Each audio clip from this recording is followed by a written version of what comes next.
আসসালামু আলাইকুম dear English learners. আজকে আমরা এই ব্রেড থেকে একটি ইংরেজি শেখার চেষ্টা করব। ধরেন এটা একটি ব্রেড আর এখানে রয়েছে আমার হাতে মাখন রয়েছে, বাটার রয়েছে। এই ব্রেডকে যদি আপনি আলাদাভাবে খান আর এই মাখনকে যদি আপনি আলাদাভাবে খান তাহলে মূলত ভার্ব হবে প্লুরাল। ব্রেড এন্ড বাটার যদি আলাদা আলাদাভাবে খান, বাট ব্রেড এবং বাটার যদি আপনি একসাথে খান, মানে আমি এখান থেকে একটু মাখন নিলাম, নিয়ে এটার সাথে আমি পেস্ট করলাম, করে দুইটা বস্তুকে একসাথে করে ফেললাম, তারপর আমি খাবো, তখন ভার্বটা মূলত সিঙ্গুলার হবে। কারণ ব্রেড আলাদা থেকে আমি একসাথে করলাম, মাখনকে আমি বাটারকে আলাদা থেকে একসাথে করলাম, তখন ভার্ব মূলত সিঙ্গুলার হবে।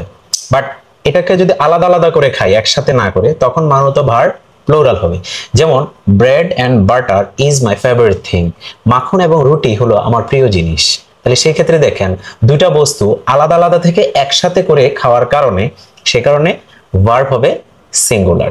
ঠিক তেমনি ভাবে horse and carriage, vegetable and curry, rice and curry মানে ভাত এবং তরকারি, এগুলো যদি আমরা দুইটা আলাদা না করে একসাথে খাই তারপরেও ভার্ব হবে সিঙ্গুলার। হর্স এন্ড ক্যারেজ মানে ঘোড়া এবং তার আগারের যে ঘন্টা, এটা দুইটা যদি গাড়ি, এটা যদি একসাথে আমরা করি তখন কিন্তু ঘোড়া গাড়ি হয়ে যায়।